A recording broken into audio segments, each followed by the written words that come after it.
नमस्कार, जय हिंद। आप देख रहे हैं बात तक 24 राष्ट्र की आवाज़ में सलमान खान आपके साथ। गंगा का बड़ा जल स्तर, प्रशासन अलर्ट।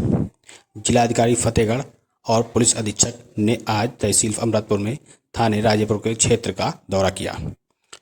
दोनों अफसर बाढ़ प्रभावित गांवों में पहुंचे और राहत शिविर, स्वास्थ्य शिविर और बाढ़ चौकियों का बारीकी से निरीक्षण किया।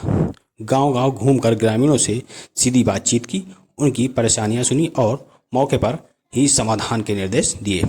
साथ ही गंगा के तेज बढ़ते जलस्तर को देखते हुए ग्रामीणों से सतर्क और सुरक्षित रहने की अपील की थी। प्रशासन ने साफ कहा है कि खतरे की आहट को नज़रअंदाज ना करें। हमारी टीम 24 घंटे मदद के लिए तैयार है। देखते रहिए भारत तक 24 न्यूज़ चैनल। अगर आपने चैनल को सब्सक्राइब नहीं किया तो चैनल को सब्सक्राइब करें, लाइक करें, बेल आइकन जरूर दबाएं। धन्यवाद।